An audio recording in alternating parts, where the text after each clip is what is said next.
tu luz está buena porque te da en la cara y atrás no. Mi Es luz está que mal. tengo 2 lámparas aquí, entonces Bien, bien, me da un buen así, me porque si no gustó. en el día no tengo nada, pero listo.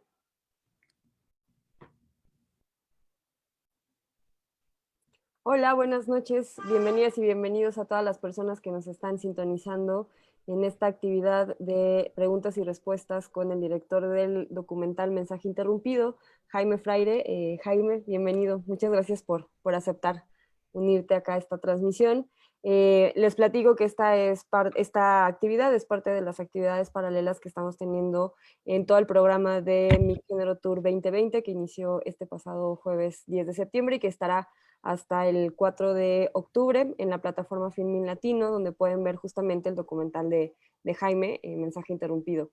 Vamos a tener diferentes actividades, no solamente en Filmin Latino, sino también está la retrospectiva de Albertina Carri, cineasta argentina, por el canal movies.com, y después también tendremos algunas actividades en Cineteca Nacional la próxima semana.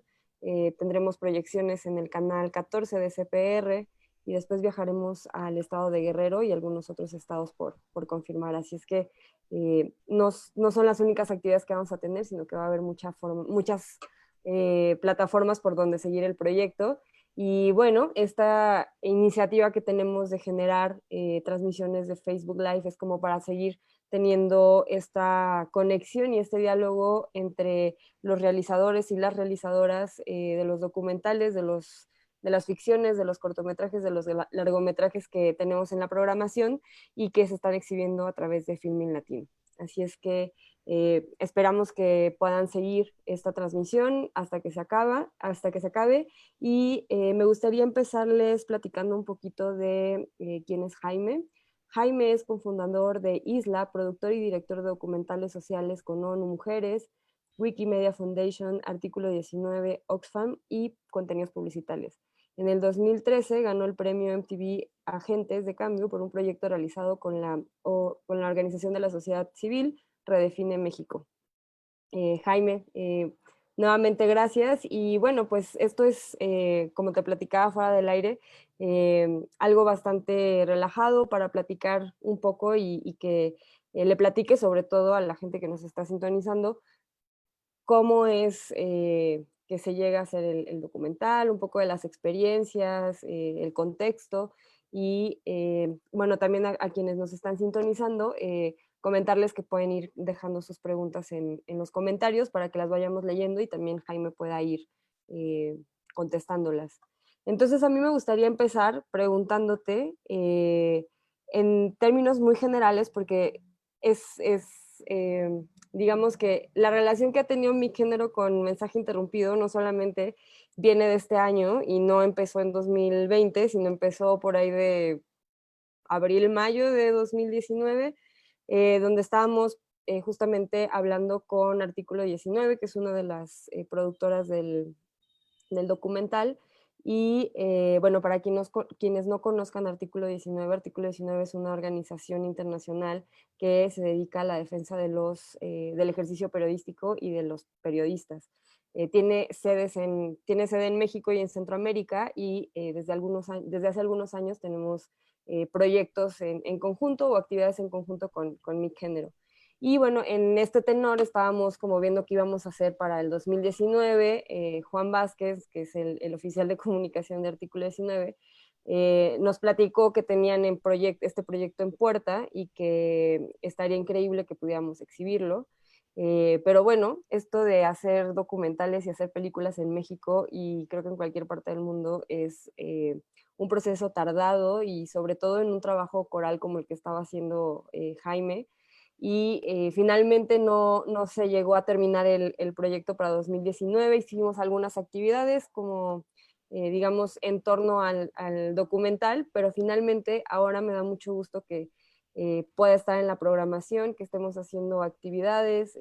Ya en julio tuvimos una mesa con los periodistas y las periodistas que aparecen en el documental en un pequeño ciclo que tuvimos en Argentina, en Micken, Argentina.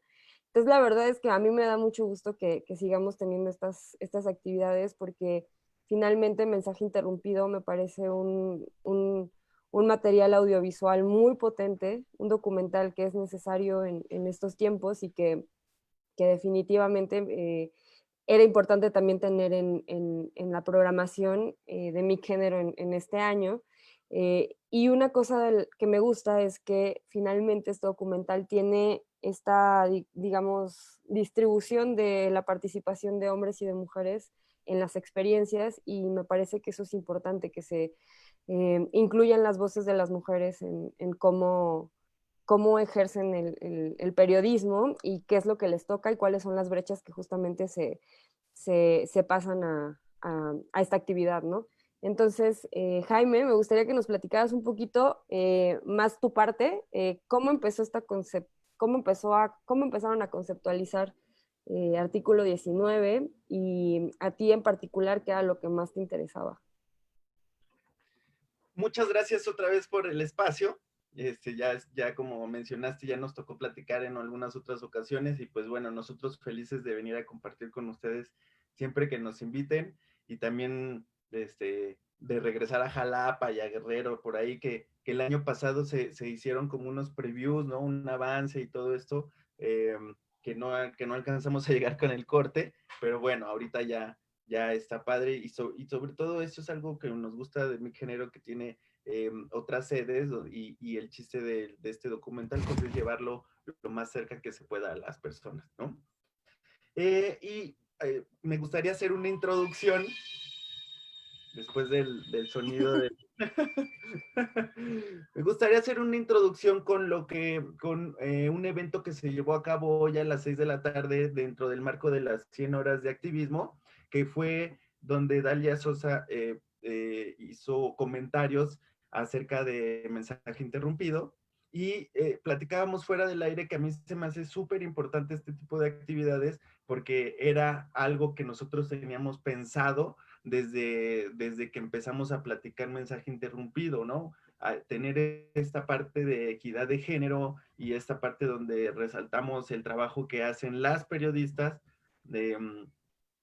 y era algo que queríamos darle ese impulso, por eso fueron dos personajes y dos personajes, ¿no? Porque al ser mujeres tienen su propio tipo de violencia y sus propios tipos de ataques y sus propios tipos de problemas, y eso era algo que queríamos resaltar, de darle vida a toda esta parte que luego está un poco escondida en los medios, que pues son las mujeres, ¿no? Que es muy importante. Y en esta plática de 100 horas de activismo es la primera vez que se da la plática en ese contexto, ¿no? Y que se le da ese impulso, que se le da ese contexto, que se le da la importancia y la perspectiva de género, que eso se me hace súper importante y eso es algo de las cosas que tiene mi género y que lo hace diferente de otros festivales, ¿no? Que en realidad, pues, están viendo el documental, están viendo la temática de la prensa, pero siempre tienen un foco pues en el género, y eso se nos hace súper importante, es algo que queríamos resaltar en el documental, y pues muchas gracias por tomarlo en cuenta y por darle la importancia y por darle ese camino, ¿no? Pasando a la pregunta, bueno, nosotros tenemos una relación de trabajo con Artículo 19 de varios años atrás. Empezamos trabajando con ellos documentales cortos, capsulitas, algunas videos de entrevistas, talking heads, y luego fuimos evolucionando para el 2 de octubre, para el 50 aniversario del 2 de octubre, que fue en el 2018, hicimos una serie web de capítulos de 1 minuto con gráfica, muy padres, que llegaron a mucha audiencia, ¿no? Entonces tenemos como una historia de trabajo con Artículo 19 en el que obviamente nos hemos ido sensibilizando con los temas, aprendiendo y agarrándole ahí la temperatura a este tema tan difícil que es el de los periodistas, ¿no? Y bueno, a través del tiempo lo que hemos visto es cada año las cosas están peor para los periodistas, o sea, cada año hay más ataques, cada año hay más muertos y cada año se siente como más presión sobre los comunicadores y los periodistas del tiempo que llevamos con Artículo 19. Esa es una constante. ¿no? Y lo que pasó fue que ahorita con el cambio de gobierno, sentimos en general que se empezó a hacer una estigmatización y unos ataques contra la prensa desde, pues desde presidencia, desde las mañaneras, ¿no? Donde se mencionaba a la prensa chayotera, a la prensa vendida, a la prensa conservadora, y este discurso que viene desde lo más alto del gobierno, se empezó a replicar a todos los niveles de gobierno, y entonces es esta cuestión como que si el papá bulea, pues todos los hijos como que tienen permiso de bulear, ¿no? Porque lo ven bien. Entonces creemos que empezó a pasar esto con el cambio de gobierno, empezó a crecer el discurso de odio y el discurso de que, pues, que hablaba mal de la prensa y que los estigmatizaba y que hacía parecer que la prensa era Loret de Mola y López Dóriga, ¿no? Cuando sabemos que no, pues no es así, y que hay prensa comprometida y que hay prensa que está buscando la verdad, que está buscando mejorar la sociedad, y ese fue el motor, ¿no? Los amigos de Artículo 19 se dieron cuenta de esto. Obviamente, pues su labor es defender la libertad de prensa en México y Latinoamérica, en este capítulo que hay aquí en México, y, y se dieron cuenta de este discurso, de cómo fue avanzando, y ellos tienen los datos, y entonces cuando empezaron a armar eh, eh, todos los datos y a juntarlos, se dieron cuenta pues que seguía peor, y que además estaban creciendo los ataques por parte, por ejemplo, de gobierno, de funcionarios, ¿no? Que venía como este discurso de ataque a la prensa que viene desde arriba. Entonces se estaba replicando, estaba bajando, y la idea era cómo podemos contrarrestar este discurso, ¿no? ¿Cómo podemos contrarrestar este discurso y enseñarle a la gente que no todos son chayoteros y que no todos son conservadores y que no toda la prensa es de lo peor, aunque sí hay unos, ¿no? O sea, eso también es la verdad, sí hay prensa chayotera y sí hay prensa conservadora y sí hay prensa que se dedica a atacar por atacar, eh, que, pues bueno, es normal. O sea, creo que en todas las cosas hay como partes buenas, partes malas, pero lo que queremos resaltar nosotros aquí es que la mayoría de los periodistas y de los medios de comunicación tienen un deber, que es cuidar a la sociedad y hacer una sociedad mejor, y eso es por lo que están cumpliendo. Entonces se acercaron a nosotros los chicos de Artículo y nos dijeron, bueno, pues estamos viendo este problema, ¿cómo le hacemos? ¿Cómo lo atacamos? ¿Cómo trabajamos en conjunto para mejorar esto?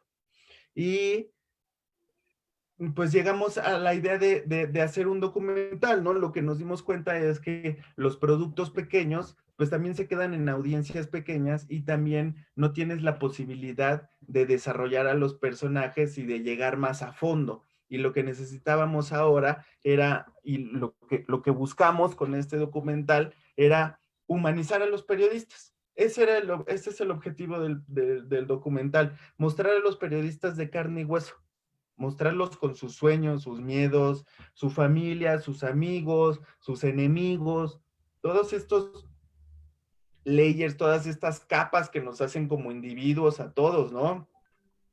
No es que el periodista es bueno o conservador o chayotero, no, pues es una persona que tiene una vida, que está tratando de llevar su vida con todos los problemas que eso implica para todos, y además está arriesgando su vida por llevarnos información a nosotros como sociedad, ¿no? Entonces, el objetivo era, si nosotros humanizamos a los periodistas y le enseñamos a la audiencia que son personas de carne y hueso con problemas y con ganas de mejorar la sociedad, podemos generar empatía en la sociedad. Lo que nosotros queremos es que la sociedad entienda que los periodistas trabajan para nosotros, trabajan para la sociedad, para mejorar las comunidades. Para eso trabajan los periodistas. Y si nosotros los mostramos de carne y hueso, tal vez la sociedad los pueda defender más. Porque algo que estaba pasando es que la sociedad estaba empezando a reconocer a los periodistas como enemigos, ¿no? Como de, ay, es periodista, uy, va a hablar mal de ti, o es periodista, no, pues está mintiendo. Y esto era parte de esta estrategia del poder donde aplica el divide y vencerás, ¿no? Si entonces, si divides a la sociedad y a los periodistas, que en realidad deberían de estar trabajando en conjunto porque los periodistas son las antenas que, que están atentas a lo que pasa en la sociedad, a las cosas buenas y malas que están pasando, y debería de estar pegado a la sociedad y los periodistas deberían de estar en el mismo bando, en el mismo lado, pero con la estrategia de divide y vencerás, ya se estaba generando una división, o se está generando una división, se quiere generar una división en donde pues el periodista ya no puede hacer su trabajo porque siempre va a haber alguien viéndolo o amenazándolo o no lo deja pasar, ¿no? O sea, si en general la sociedad protege a los periodistas, los ayudamos a hacer su trabajo, los protegemos, intentamos que si alguien los está atacando, pues le echas bolita y también ayudas a defenderlo. Entonces eso es lo que queremos, como generar esa reacción en la sociedad, que conozcan a los periodistas, que sepan sus intenciones de mejorar las comunidades y de mejorar el entorno donde viven, para poder generar empatía en las sociedades y que los podamos proteger, los podamos ayudar en la medida de lo posible, en lo que nosotros hasta donde podamos, ¿no? Hay algo, eh, a mí me impresiona mucho platicando con amigos en el extranjero, me decían, por ejemplo, que pues si en Francia, cuando pasó lo de Charlie Hebdo o cuando pasa algún problema contra la prensa, como que la sociedad reacciona mucho más violentamente, hay marchas y hay como una protección mayor de la sociedad en general hacia los periodistas, y eso es porque se entiende el papel que juegan los periodistas en esta relación con el poder y la sociedad y los equilibrios, ¿no? Y pues en México, la verdad, no lo hacemos tanto, nuestras circunstancias son diferentes, ¿no? Entiendo y entendemos todo que en un país con miles de muertos y miles de desaparecidos y con una violencia tan profunda, pues es también medio difícil hablar de personas específicas, ¿no? O de gremios específicos o de grupos específicos. Pero bueno, lo estamos intentando, o sea, no podemos perder el movimiento que hay ahorita feminista, donde está hablando de las muertes de mujeres, ¿no? Además de todo lo que está pasando en México y todos los desaparecidos y todos los muertos en esta guerra interminable contra el narco, hay grupos que merecen cierta especial atención, ¿no? Como lo que está pasando con las mujeres y los feminicidios. Claro que merecen especial atención y claro que está justificado que entren a las CNDH y hagan lo que tienen que hacer para llamar la atención, por supuesto. Y lo mismo con los periodistas, o sea, no es como de, todos, hay muchos muertos y muchos desaparecidos, pues ya, ni modo, son parte del montón. No, la verdad es que no.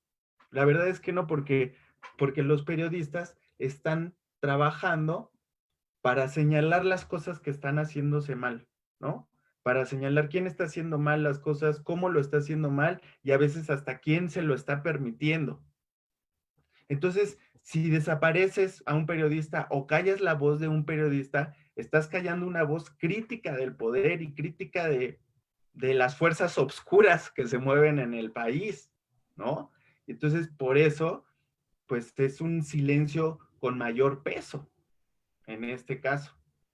Pero bueno, el panorama está oscurón, pero pues, viene oscuro de mucho tiempo, ¿no? O sea, no es algo que viene de ahorita. Ha habido cuatro gobiernos diferentes en México y en cada uno la violencia contra la prensa ha ido aumentando. Entonces, tampoco es algo como de un color, de un partido, de una época específica, es algo sistemático que se está haciendo en México desde hace mucho tiempo y que pues tenemos que encontrar la forma y los mecanismos pues, de frenarlo, de pararlo. Y creo que ahí es donde entra nuestro valor como sociedad, ¿no? Y si algo queremos hacer con este documental es abonar a esa discusión, que se abra esta plática, que podamos, que se pueda hablar de esto. A mí, para nosotros lo principal era sacar el documental para intentar hacer presentaciones en todos lados y que en cada presentación hubiera un periodista hablando del tema a nivel local, ¿no? Tienes una presentación en Bacalar, ahí hay periodistas que están sufriendo problemas, que puedan hablar de una situación local y donde pueden la sociedad acercarse, conocer al periodista y apoyarlo de cierta forma, ¿no? Ese es el ideal. Obviamente, gracias COVID, ya está difícil, pero bueno, intentémoslo aunque sea digitalmente.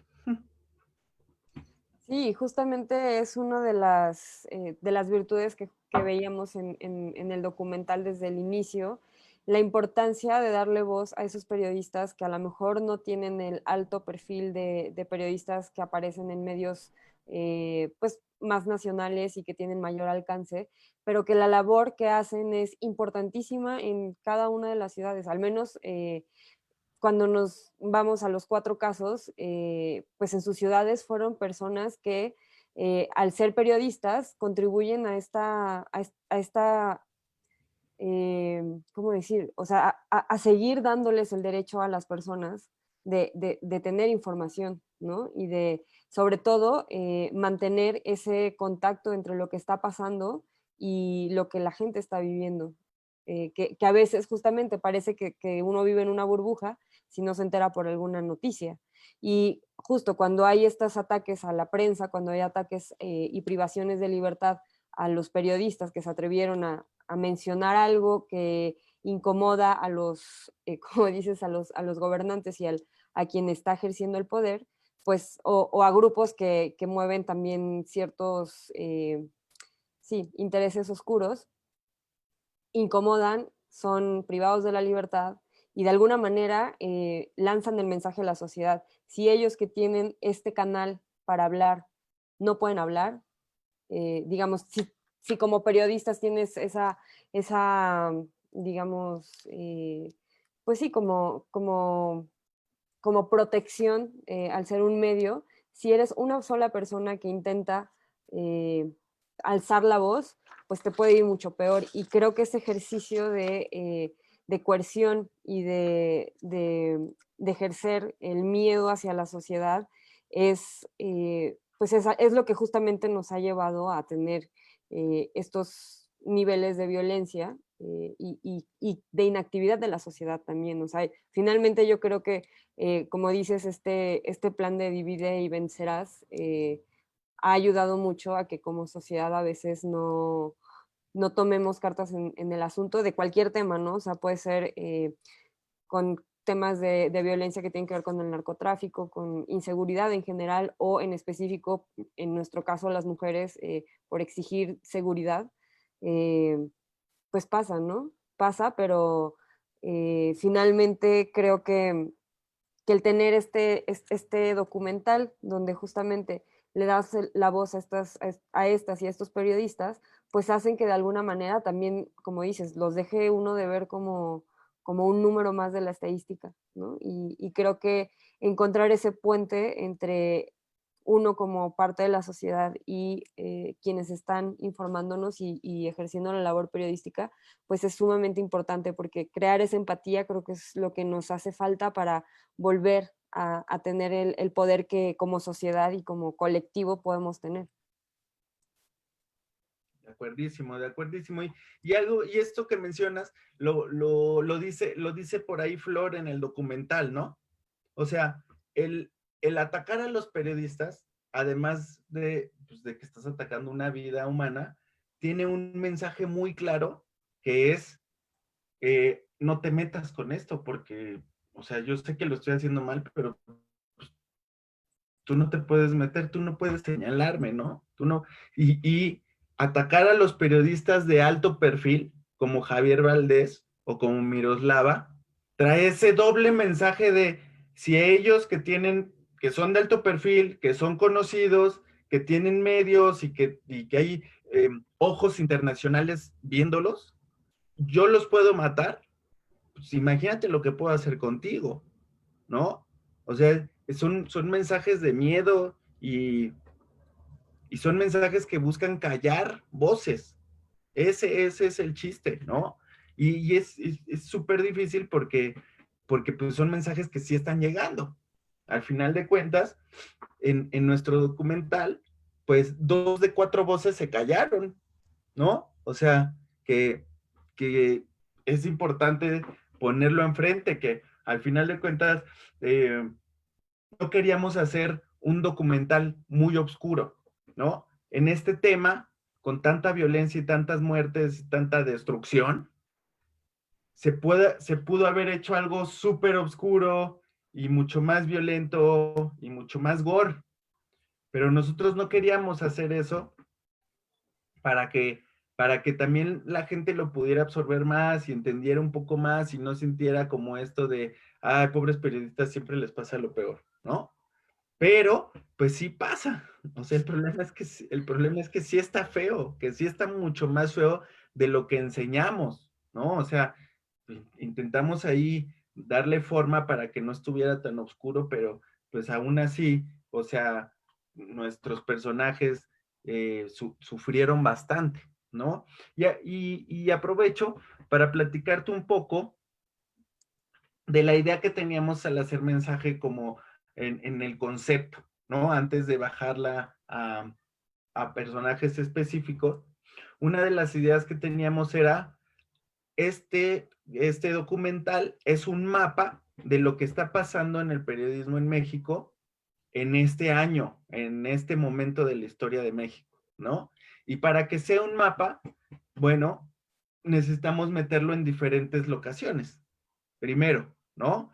Que no fuera solo en la Ciudad de México o en una ciudad, sino que fuera, intentamos irnos al norte, ahí Coahuila, Reynosa, intentamos al sur Oaxaca, centro Puebla, ¿no? Primero como una división física que nos ayudará a ver diferentes problemas.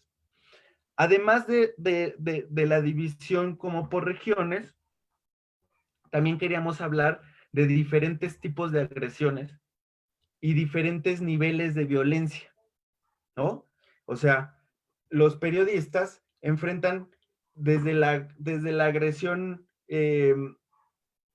donde les escriben por el WhatsApp o por correo o por cualquier cosa y los empiezan a molestar por mensajes, hasta los levantan, los secuestran, los matan, ¿no? Y en medio de eso hay muchos niveles de violencia institucional, personal, familiar, acoso físico, acoso digital, y queríamos también tocar los diferentes temas en ese sentido.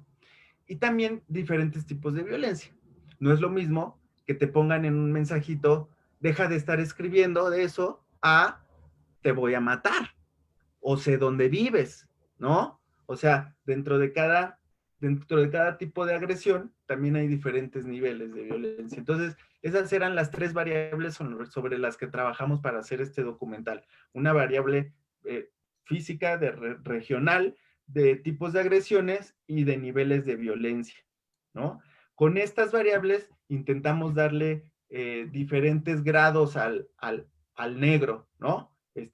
Gris más fuerte, gris muy y negro, ¿no? Como para tener diferentes niveles y que se pudiera sentir una modulación un poco en las historias y en las emociones y en el nivel de tensión que tenía cada línea narrativa. Sí, y esta parte de, digamos, esta primer enfoque territorial, me parece que es sumamente importante destacar porque finalmente los periodistas y las periodistas que hacen su labor en los estados son quienes sufren los ataques. En la Ciudad de México realmente los ataques a ese nivel no se dan, excepto con lo que pasó con Rubén, pero eso es muy importante porque quienes están sufriendo los ataques, quienes están sufriendo estas agresiones por su labor periodística, son las personas que están en los estados que justamente no tienen este foco de atención tan nacional y que quedan como casos aislados y que a lo mejor solo resuena en sus círculos inmediatos, en sus contextos inmediatos, pero qué importante es hacer, digamos, un panorama general de cómo está pues, la república, ¿no? O sea, como dices, norte, sur, este y oeste, ¿no? Pero aparte te das cuenta que no es que sea un solo tema el que se esté persiguiendo, sino en general la labor como periodistas. Entonces, creo que es el punto clave bueno, uno de los puntos claves que tiene el documental y por lo que a mí particular me gusta mucho porque justamente es darle foco a las personas que realmente están sufriendo estas agresiones y también esto de contextualizar de manera más integral la situación en México es muy importante, ¿no? A veces nada más se le da pues centro a lo que sucede acá en la capital y tener esa descentralización es sumamente importante. Y bueno, justamente vamos a tener algunas proyecciones en otros estados con mensaje interrumpido en el marco de mi género.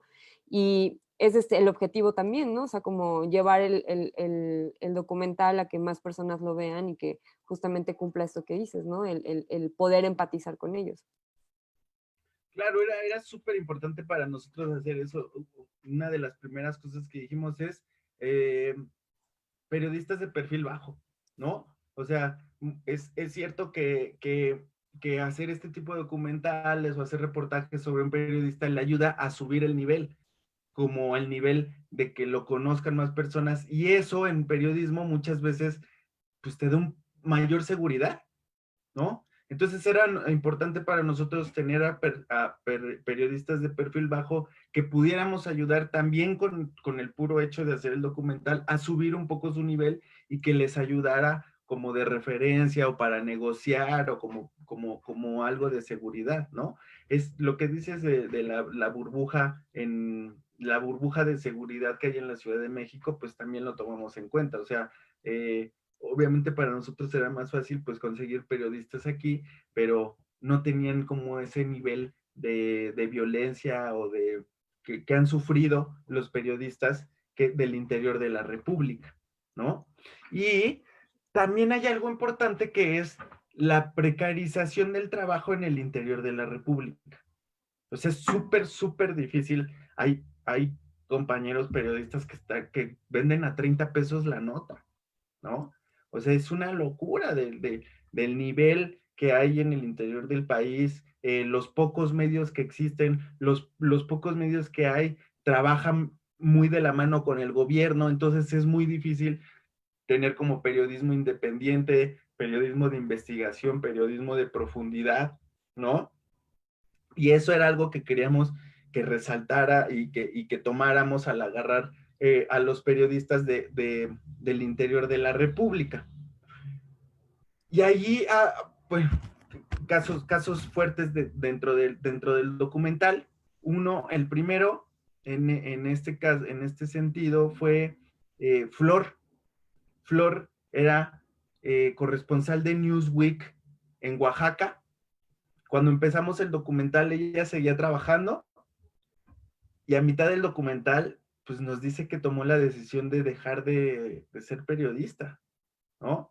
Entonces nosotros ahí en el momento fue como de, oh, pero es un documental de periodistas y ya ahorita, ¿qué pasó? Se nos cayó la historia, ¿qué hacemos? Y luego fue más bien, pues, no, es el camino de la historia, ¿no? O sea, porque, porque ella, y cuando la ves, ella es súper mamá, ¿sabes? Así que la ves y se le nota ese sentido de protección y de cuidado y que hace que sea muy mamá, entonces se le nota eso. Y cuando nos dijo que iba a dejar el periodismo porque iba a cuidar a su familia, era como un proceso lógico dentro de ella, digo, porque en realidad la atacaron desde ahí y ella prefirió cuidar a su familia y ver crecer a sus hijos que seguir en el periodismo, ¿no? Entonces, bueno, ese fue un punto muy difícil de hablar, de por sí hay pocas opciones de periodismo de profundidad, de periodismo de investigación fuera de la ciudad, y callaron esa voz, o sea, de las pocas voces que estaba haciendo eso en Oaxaca, y le dieron con todo hasta que la callaron, ¿no? Se me hace, o sea, súper fuerte y súper importante que nos haya pasado eso y que lo podamos poner porque al final de cuentas, por ejemplo, Mayra es una de los personajes que más llama la atención, ¿no? Por este amor que tiene y que demuestra por el periodismo. Ella estudió periodismo, o sea, siempre quiso ser periodista, y al final se le ve el coraje y la rabia de por qué tengo que dejarlo, por qué tengo que dejar de hacer lo que más me gusta, ¿no? Eso es literalmente lo que dice, pero la ves riéndose con sus hijos y dices, bueno, pues sí, o sea, fue su decisión, como que tiene lógica, está justificada, y es una locura que esté justificado eso en el país, que esté justificado que tiene que cuidar a su familia en lugar de seguir siendo periodista, ¿no? O sea, feo. Por otro lado, tenemos nuestro caso de éxito dentro del documental, que es el caso de Ernesto Aroche, que es codirector del Lado B, que es un medio independiente en Puebla, donde nos cuenta su historia y todo lo difícil que ha sido, pues, mantenerse independiente del poder, ¿no? Y al final hablamos de un caso específico que ellos están trabajando desde hace 3 años, que es de un juez que ha ejercido como juez 30 años sin tener título, ¿no? Belleza. Y de ahí, pues, la violencia institucional de la que hablábamos, donde ellos van y le piden su título y no se los dan, diciendo que es privado. ¿Cómo va a ser privado si es un juez? Pero bueno. Luego van con el Instituto de Transparencia y les dicen, no, es que sabes que sí es privado. Dice, pero tú eres el Instituto de Transparencia, él es un juez, ¿cómo me estás diciendo que no me pueden dar el título? Se tienen que ir al federal, y el federal ya les dice, oiga, no inventen, pues, es un juez, claro que no es privado. Para todo esto ya pasó 1 año y medio, y cuando acaba y el federal les dice que sí, y el Instituto de Transparencia Estatal le dice a la universidad que sí, que tiene que dar el título, la universidad dice, no hay título anterior, pero aquí hay un título del 2019, ¿no? 2018, ¿qué dices?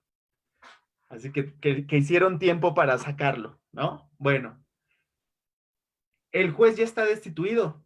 Este año se logró la destitución del juez, gracias a un trabajo periodístico de un medio independiente hecho por jóvenes, sin apoyo del Estado, que llevan años trabajando y con sus propias manos y sus intereses, y contra el Estado y contra todos. Y ahí está. ¿Cómo va a ser posible que que el periodismo tenga que buscar justicia? Pues el periodismo tiene que informar. Si el periodismo está haciendo justicia, algo está mal, ¿no? Y eso es algo que está pasando mucho en el país, ¿no? Tenemos la estafa maestra.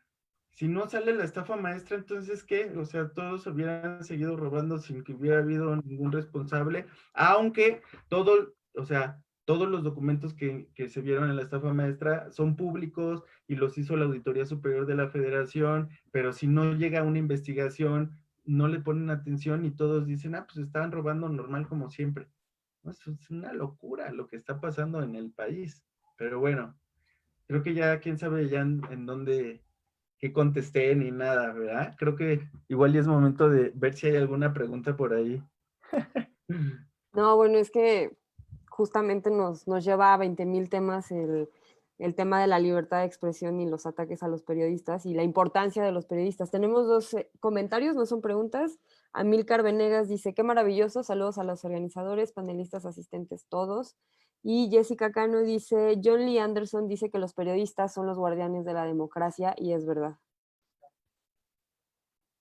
No, de acuerdo, de acuerdo. Me gusta muchísimo esa idea. A mí a mí me gusta mucho, yo los imagino, yo imagino que los periodistas son la primer línea que tenemos la sociedad en la guerra contra las cosas malas, ¿no? O sea, contra la corrupción, el narcotráfico, contra todo lo malo que pasa en la sociedad, los primeros en la línea son los periodistas.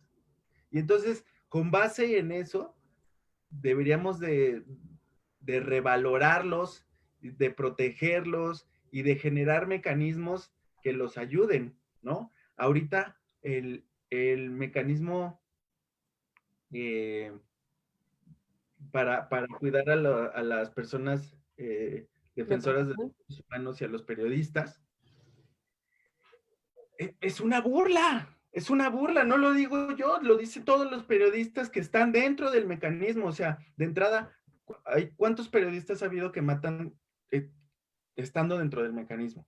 O sea, eso es ya el Un colmo absurdo. absurdo, ¿no? Estás en el mecanismo y me acuerdo de, creo que es Pedro, en Veracruz, están los policías del mecanismo que lo están cuidando a metros, los matan, lo matan frente a los policías que lo están cuidando, y el asesino lo mata y se va, y la esposa nos cuenta cómo les dice a los policías, pero si él lo mató, ¿por qué no lo sigues? ¿Por qué no lo ve?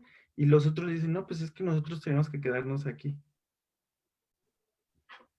Y dices, no, o sea, bueno, ese en un caso muy específico, pero su método para vigilar a los periodistas y para protegerlos es un botón de pánico rojo que yo he estado presente, me han hecho esa prueba, lo picas y tardan 15, 10 minutos en contestar, ¿no? Entonces, estás en una situación de violencia, de pánico, de lo que sea, tardan 15 minutos en contestar, si es que contestan, ¿no?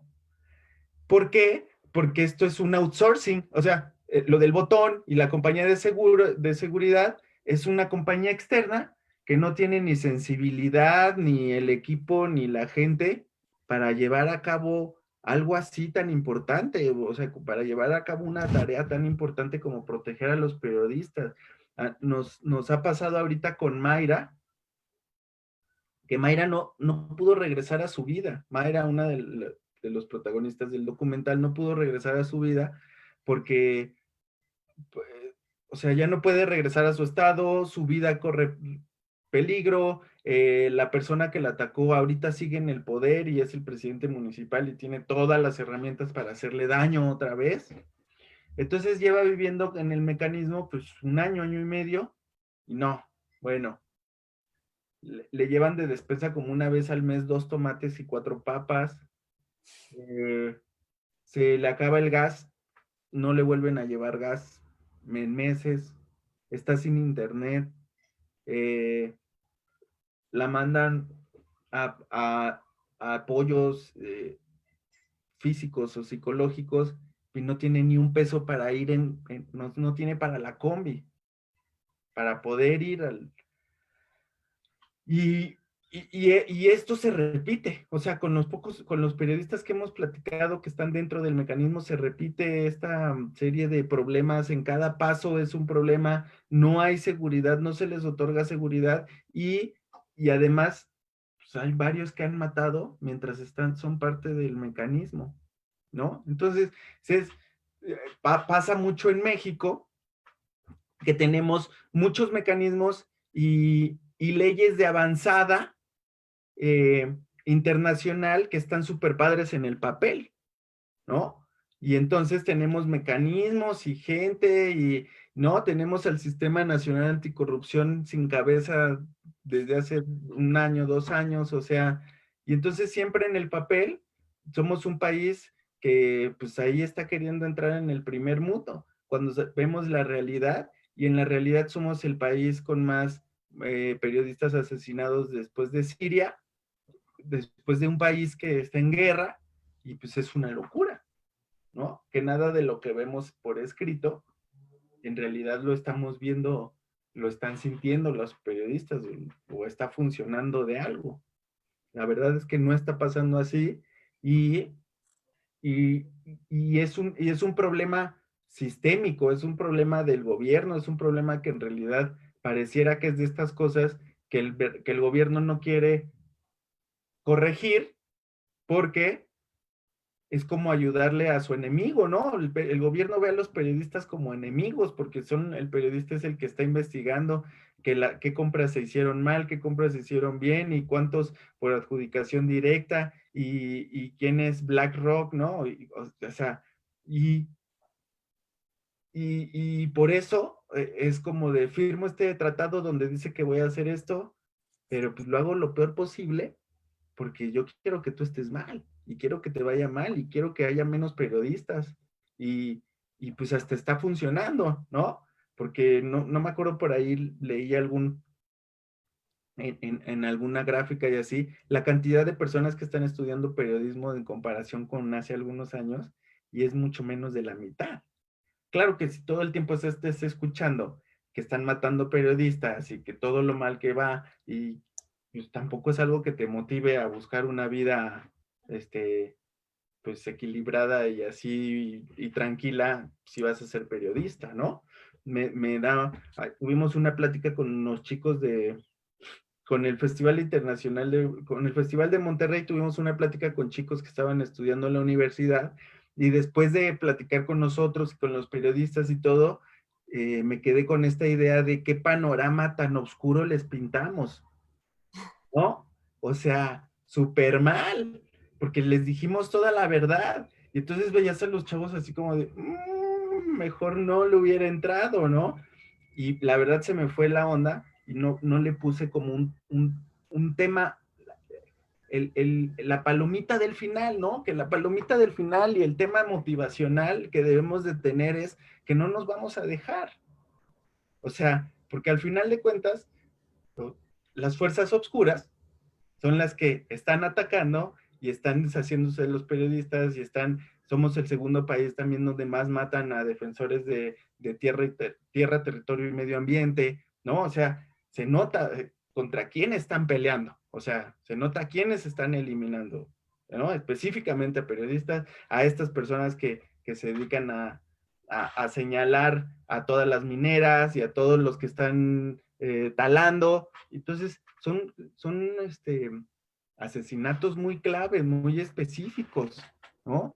Pero ¿qué es lo que nos queda a nosotros? Pues no dejarnos. Eso es lo que nos queda a todos y esa es la motivación. Pues no podemos ni hacernos para atrás, ¿no? Ni para atrás ni para al lado y lo único que nos queda pues es seguir luchando porque pues al final de cuentas es la lucha infinita de todas las películas de Star Wars, ¿no? El lado oscuro contra nosotros, o sea, no hay más. Entonces, pues, Claro.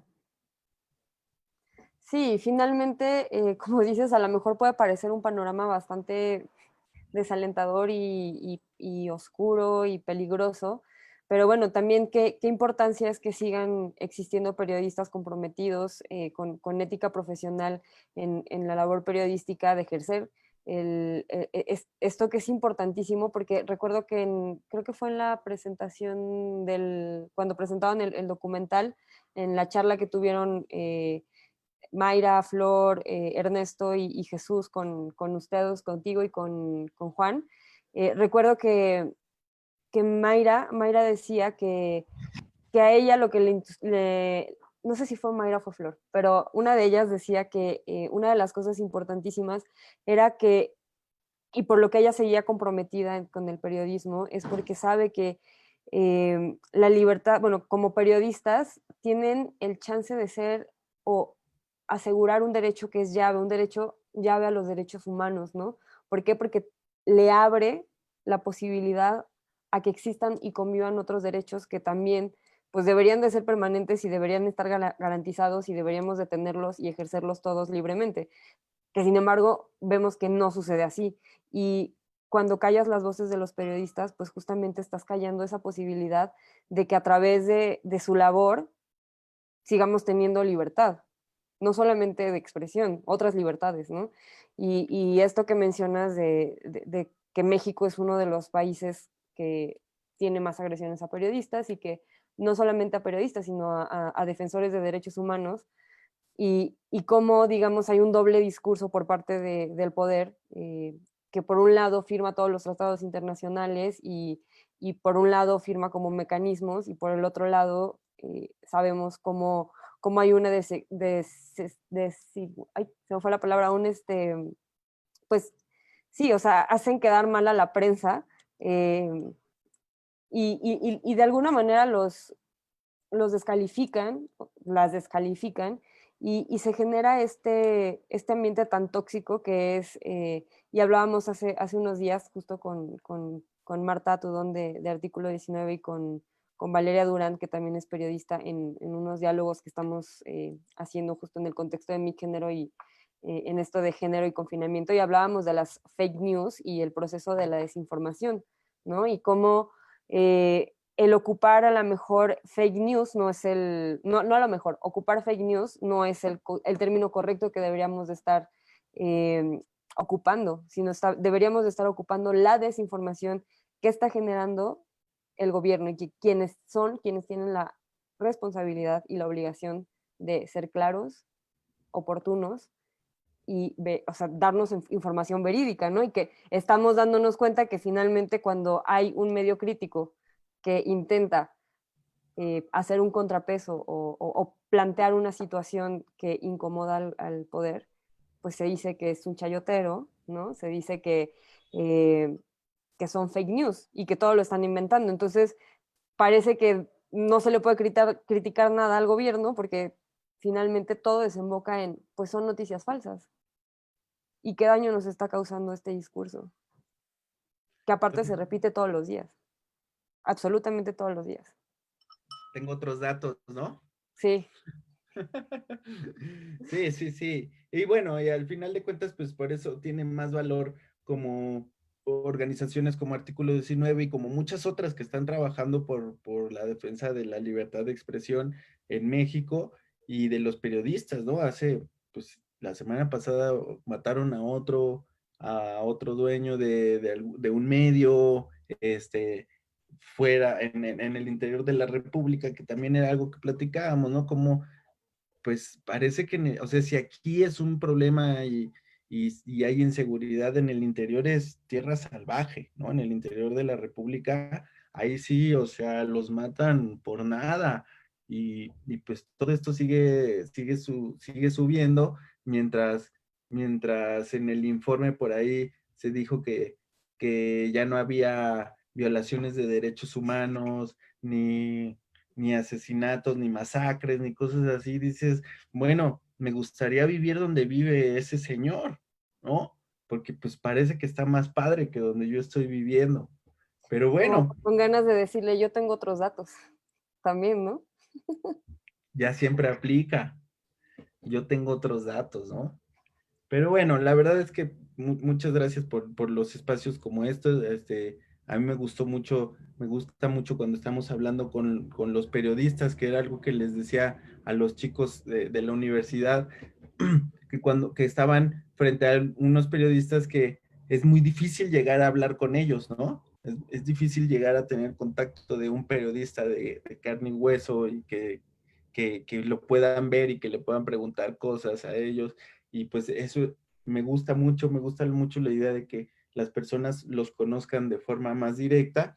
Y bueno, ahorita me tocó a mí hablar de ellos y despotricar un poco contra todo, pero bueno, esperemos que para eso sirve el documental, es una plataforma, nada más es una plataforma de comunicación. O sea, sabemos que un documental no cambia el mundo, pero sí puede iniciar discusiones. Y a propósito de eso, tenemos un comentario de Jorge Guerrero que dice, ser periodista es escribir al filo de la muerte. La impunidad de nuestro país hace de esta profesión una de las más peligrosas. Las esperanzas de que cambie el panorama es nula. Un saludo al atrevido director que con su trabajo son rayos de esperanza. Muchas gracias, muchas gracias. todos tenemos que echarle y si jalamos para el mismo lado, podemos cambiar esto. Y si no lo cambiamos, de todas formas, por lo menos jalamos a donde queríamos. Exactamente. Y yo creo que finalmente está, bueno, está en la plataforma de Filmin Latino por el día de hoy para las personas que a lo mejor nos están viendo, pero todavía no lo han visto. Y bueno, no solamente está en la plataforma de Filmin Latino a través de nuestro canal de Mi Género Tour 2020, sino que también está disponible, digamos, de manera libre en la web. Entonces, a mí también eso me parece un proceso de democratización de la información importantísimo, ¿no? Que esté disponible de esa manera y que pueda ser como bastante accesible, es sumamente importante. Entonces, si no tienen oportunidad de verlo hoy por Filmin Latino, de todas formas pueden encontrarlo en la página web, que si mal no recuerdo es mensajeinterrumpido.com, ¿sí? Al cual. Perfecto. Entonces, sí, o también, o sea, si les gustó y quisieran recomendárselo a alguien que sepan que pues lo va a valorar y que le va a gustar el contenido, pues ahí tienen ese dato, mensajeinterrumpido.com. Va a estar disponible no sé qué tiempo, si va a quedar como permanente en la web, pero qué bueno que exista este espacio ahora sí que de libre visionado para el documental. Y por nuestra parte, pues como platicábamos, ¿no? Va a haber otras proyecciones, una en Cineteca Nacional la próxima semana, y de ahí viajaremos a Guerrero, también a otros estados que, tío, estamos todavía confirmando porque se están reabriendo los cines, pero bueno, la intención es eso, o sea, seguir generando estos espacios para que pues se abran las reflexiones y tengamos un poquito más del panorama general en el que estamos parados, ¿no? Muchas gracias por todo este apoyo. Algo muy importante es que, bueno, obviamente este documental no hubiera sido posible sin Artículo 19 y también parte de la estrategia que ellos plantearon, que Juan planteó, es que llegara a todas las personas y por eso se puso en línea, aunque eso representaba perder como puntos con los festivales y cosas así, más bien lo que queríamos era que lo viera la gente, que estuviera disponible todo el tiempo y que se pueda retomar de ahí para hacer estas discusiones, ¿no? En un futuro nos gustaría, nos encantaría llevarlo a aulas, a universidades. A mí creo que es una forma de abrir discusiones éticas que es muy difícil que tengamos en las escuelas, ¿no? Y bueno, pues muchas gracias. Ya el año pasado tuvimos los avances, este año ya lo sacamos y el siguiente año pues ya esperemos tener los avances del siguiente documental con ustedes, con Mi Género. Ya estaremos aquí pendientes pues, de todo lo que vayamos sacando y de lo que sea necesario.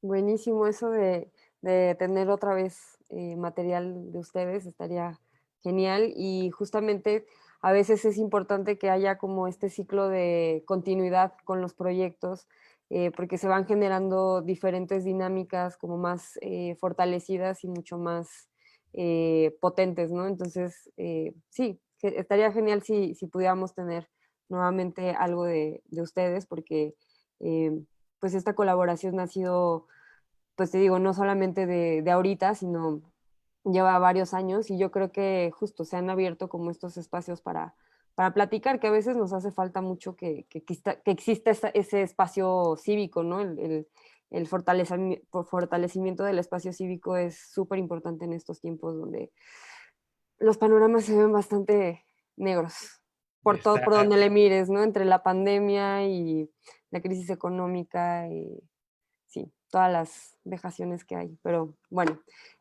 importante que tengamos estos espacios, que platiquemos y bueno, esperemos que las personas que estuvieron viendo esta hora de plática les haya gustado y vayan a ver el documental, lo recomienden y sobre todo empaticen más con sus periodistas cercanos, los locales, les echen muchísimo más empatía a toda la labor que hacen. Doy por terminada esta transmisión, sin antes, pues nuevamente darte las gracias, Jaime, por el tiempo, por la confianza y seguiremos, digamos, colaborando. muchas gracias a ti, Vic, y el siguiente año estaremos por ahí con avances de La Estafa Maestra, que es nuestro siguiente docu. Perfecto, suena bastante bien. Pues muchas gracias. Buenas noches a todas y a todos. Bye.